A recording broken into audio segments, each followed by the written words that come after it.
مدرسوں میں آپ کو جیپنیز نظر آئیں گے, چائنیز نظر آئیں گے, لندن کے لوگ, فرانس کے لوگ. ہمارے جامعۃ الرشید میں جنرل مشرف کے دور میں پابندی لگ گئی تھی غیر ملکیوں کے لیے, فرانسیسی بھی آتے تھے ایڈمیشن کے لیے, چائنا سے بھی آئیں گے. کیا مطلب بھائی, ان کو یہ احساس ہے کہ کچھ چیزیں ایسی ہیں جو ان کے پاس ہیں جو ہماری مارکیٹوں میں شارٹ ہیں. یہ وہ سمجھ رہا ہے. آپ بنوریا چلے جاؤ, بنوریا بہت سارے غیر مسلم ملیں گے آپ, سوری یعنی غیر مسلم کنٹریز سے آئے ہوئے لوگ ملیں گے آپ کو, دوسرے ملکوں کے لوگ. تو یہ تبلیغی جماعت میں آپ دیکھ لو, رائے گڑھ میں کہاں کہاں سے لوگ آتے ہیں, مذہبی اجتماعات میں کہاں کہاں سے لوگ آتے ہیں. اس کا مطلب بھائی ایک چیز ایسی ہے جو ہمارے پاس ہے, ان کی مارکیٹوں میں وہ چیزیں شارٹ ہیں, اور وہ آ رہے ہیں آپ سے لینے کے لیے, اور آپ کی مارکیٹوں میں ہے اور آپ کو اس کی قدر نہیں ہے. کلچر آپ کے پاس ہے, خاندانی نظام آپ کے پاس ہے, مذہب آپ کے پاس ہے, عبادت کا نظام آپ کے پاس ہے, ان کے پاس تو ہے ہی نہیں. آپ کو پتا ہے کہ ہمیں کیوں پیدا کیا گیا. آپ کسی انگریز کو بٹھا کے پوچھو تجھے کیوں بنایا گیا ہے, نہیں پتا مجھے کیوں بنایا ہے. آپ بتا سکتے ہو, دلائل سے قائل کر سکتے ہو اس کو. 2 اور 2 4 کی طرح قرآن نے یہ موضوع واضح کیا کہ ہمیں کیوں بنایا گیا. قرآن کہہ رہا ہے ہم خلقوا من غیر شیء ہم الخالقون, خود سے بنے ہو, تم نے خود بنایا ہے. ظاہر ہے یہ نہ خود سے بن سکتے ہیں نہ ہم نے خود بنایا, کوئی تیسری طاقت ہے جس نے ہمیں بنایا. اب سوال پیدا ہوتا ہے وہ کون ہے. بعض ملحد ایسے ہیں جو کہتے ہیں کہ خدا نے بنایا ہے لیکن یہ مسلمانوں والا اللہ نہیں ہے. کوئی ہے طاقت جس نے بنایا, مگر اس کی کیا دلیل ہے کہ یہ مسلمانوں والا اللہ ہے جو کہتا ہے حج کرو, نماز پڑھو اور یہ کرو اور وہ کرو. وہ کہتے ہیں بھائی, لیکن یہ کیا دلیل ہے. اس کا جواب بھی قرآن نے بہت آسان دیا ہے. دیکھو, کسی ایسے کو مانا جاتا ہے, خدا کو مانے.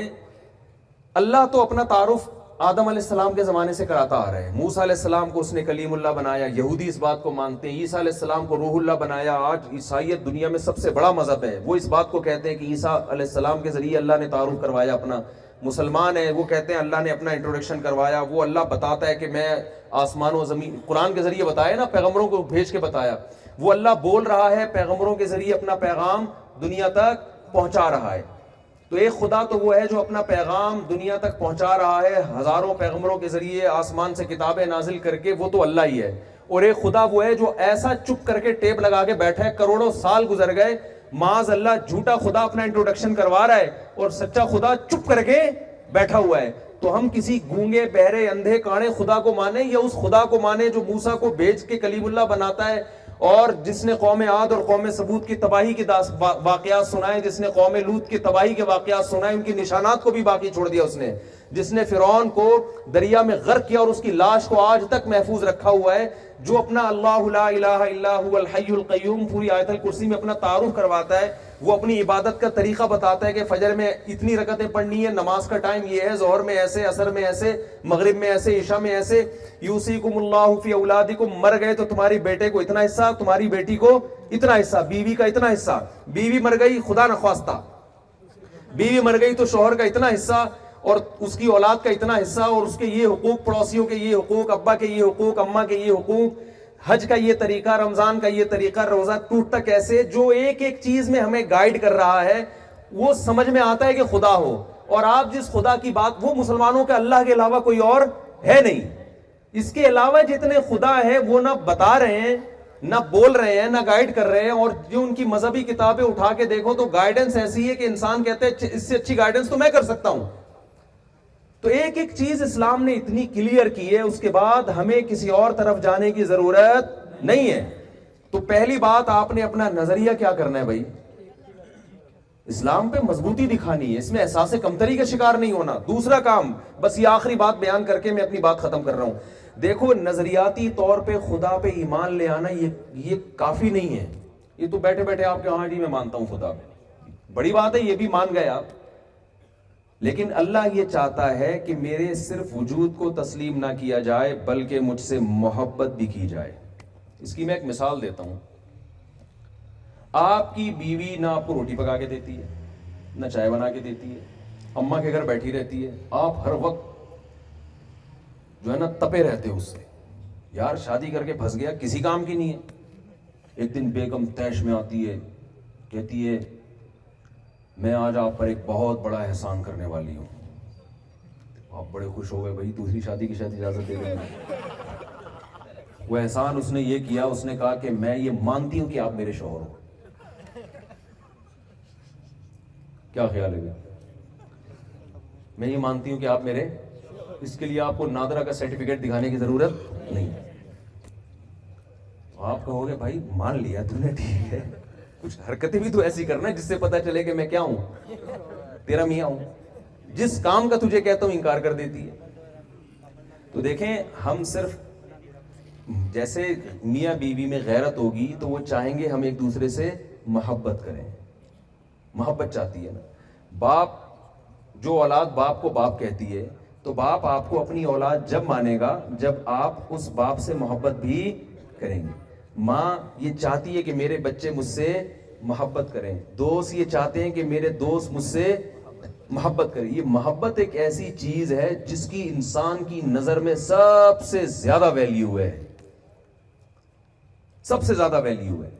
کسٹمر سے بھی آپ کا تعلق ہوتا ہے, محبت نہیں ہوتی. پڑوسیوں سے بھی آپ کا تعلق ہوتا ہے, بسا اوقات محبت نہیں ہوتی. تعلق ہونا کمال نہیں ہے, کمال کیا ہے؟ محبت ہونا. تو اللہ بھی یہ چاہتا ہے کہ میرے بندے صرف مجھے تسلیم نہ کریں بلکہ مجھ سے محبت کریں. تو محبت ایک ایسی چیز ہے کہ اگر یہ آپ میں نہیں ہے تو پیدا بھی کی جا سکتی ہے.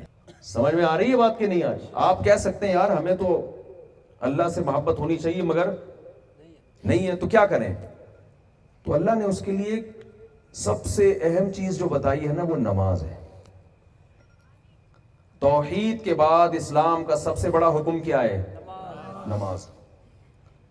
صحابہ کے دور میں جو منافق ہوتے تھے نا, پکے منافق, وہ بھی نمازوں میں حاضری دیتے تھے لازمی. کیوں؟ ان کو پتا تھا کہ اگر ہم نماز میں نہیں آئے تو ہمیں کافر ہی سمجھا جائے گا, کیونکہ اس دور میں یہ ممکن نہیں تھا کہ کوئی اسلام قبول کرے اور مسجد میں نماز کے لیے نہ آئے. تو میں اتنی دور سفر کر کے آیا ہوں, اگر اتنا ہم سب مل جل کے عزم کر لیں اس سفر کا, مسلمان تو آپ پہلے سے ہیں الحمدللہ, تبھی تو آئے نا, اللہ کو تو مانتے ہیں. وہ تو میں نے اس لیے پوری تمہید بیان کر دی تاکہ کوئی آپ کے ایمان پہ ڈاکہ نہ ڈالے, کیونکہ کراچی میں تو, لاہور میں یہ بہت ہو رہا ہے, یونیورسٹیوں میں ایتھیزم اور اسلام کے خلاف ماحول بہت بنایا جا رہا ہے. یہاں کا مجھے نہیں پتا اسلام آباد کی کیا رپورٹ ہے. تو یہ تو میں نے اس لیے کہ آپ ماشاءاللہ پہلے سے مسلم ہیں اور کیا ہو جائیں, پکے ہو جائیں, کوئی آپ کے ایمان پہ ڈاکہ نہ ڈال سکے. تو پریکٹیکلی مسلمان بننے کے لیے سب سے پہلا کام آپ کو کیا کرنا پڑے گا؟ نماز. تو کیا خیال ہے بھائی, عزم کر لیں کہ آئندہ زندگی میں کچھ بھی ہو جائے کسی قیمت پہ نماز قضا نہیں ہونے دیں. اور اس کے لیے دیکھیں, جب جس چیز کو کسی کی عادت نہیں ہوتی نا, عادت ڈالنے کے لیے کچھ اپنے آپ کو سزا دینی پڑتی ہے. اکثر لوگ کہتے ہیں نا ہم سے بد نظری نہیں چھوٹتی, لڑکیوں کو جھانکتے تاکتے رہتے ہیں, بس عادت پڑ گئی ہے. بعض لوگوں کو ہو جاتی ہے عادت, وہ بڑھاپے میں بھی نہیں چھوٹ رہی ہوتی. پھر وہ ہمارے ایک استاذ واقعہ بیان کرتے تھے, ایک بوڑھے آدمی کا, بوڑھے قابل احترام ہے ہمارے معاشرے میں, اللہ کا شکر ہے خیر غالب ہے, لیکن بعض ہوتے ہیں جو جوانی میں بہت ٹھرکی ہوتے ہیں تو وہ بڑھاپے میں بھی ویسے ہی رہتے ہیں. تو وہ بڑے اپنے محلے کے بوڑھے کا قصہ سناتے تھے نا, وہ جہاں سے کوئی خاتون گلی سے داخل ہوئی تو وہاں تک یعنی پورا جو ہے نا پہنچا کے آتا تھا گلی کے کنارے. تو یہ خطرہ ہوتا ہے اگر جوانی میں یہ توبہ نہ کی جائے. تو جن کو عادت پڑ جائے نا, علماء کیا کہتے ہیں بھائی, جب بد نظری ہو کچھ پیسے صدقہ کر دو, یعنی قیمت رکھ دو. ایک دفعہ دیکھنے کے 100 روپے, 500 روپے, جس کو جتنی اللہ نے عادت یعنی جتنا پیسہ دیا ہے اس کا فائدہ کیا ہوگا, آہستہ آہستہ یہ گناہ کم ہوگا. ہمارے ایک دوست کو سگریٹ کی عادت تھی, انہوں نے کیا کیا, کینیڈا میں ہوتے ہیں بلکہ کینیڈا میں 10,000 روپے نکالنا کوئی اتنا مشکل کام نہیں ہوتا. تو انہوں نے کہا کہ میں آئندہ منت نہ مانے, بس ویسے ہی نیت کی. انہوں نے کہا کہ میں جب سگریٹ پیوں گا میں انشاءاللہ 10,000 روپے صدقہ کروں گا. تو ایسے ہی کرتے تھے.